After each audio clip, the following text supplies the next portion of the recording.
Sadly, we hear about active shooters all too often when a gunman takes innocent lives. Sometimes it's in a school or perhaps a disgruntled employee at a business. And South Dakota has had a couple of active shooter situations in the past, but a local surgeon is hoping she can help law enforcement should the unthinkable happen again. Dawn Jorgensen has her story from medicine to mapping in tonight's Eye on KELOLAND.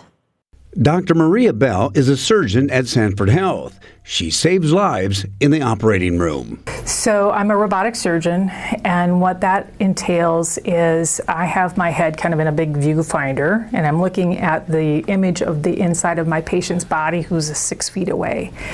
And I'm using joysticks and foot pedals to manipulate the instruments that are inside my patient's body. And basically, I'm cutting out their cancer with a video game. Now she hopes to save lives in the classroom with her new company, Digital Twin Imaging. It's a 3D imaging company based out of Sioux Falls that has an interest in virtual reality to scan buildings for structural maintenance.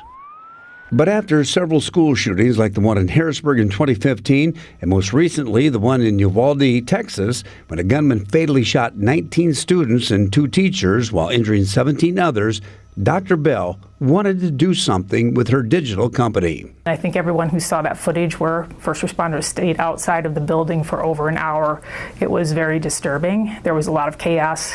There was very little communication, poor communication at best. And so I knew what we were doing could help that situation. So we're using the same kind of virtual reality to help first responders train in a building they would actually defend. What we do is we scan soft targets like K through 12 schools, churches, government buildings, and that creates what you know as a 3D virtual tour. You've probably seen home tours like that. They then can enter an endless amount of information that first responders would want to know about the building, along with real-time data, making it 4-dimensional. So right now we're working with Harrisburg and their camera system so that first responders can get a live feed. If there's a 911 crisis, they can't just look in the school at any time.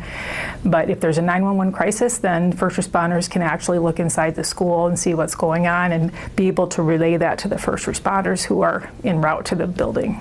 In real time? In real time. So in the case of an active shooter, officers can see exactly where they're at, inside the school or any other building. Elliot Barnes is one of the people who does the virtual 4D scanning of the building. But he also trains with first responders, so they know how to operate the program and what to look for during an active shooter situation in real time. I myself have trained with them several times in the 3.5 years that I've been with the company.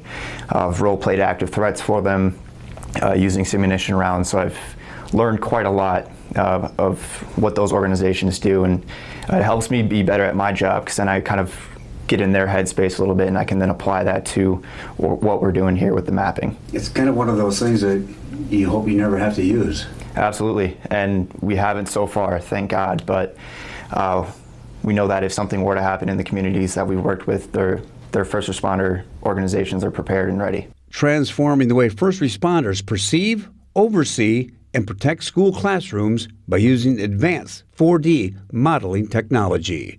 With Eye on KELOLAND, I'm Don Jorgensen. So far, Dr. Bell has signed up 60 schools, several churches, and federal buildings to be part of the 4D scanning.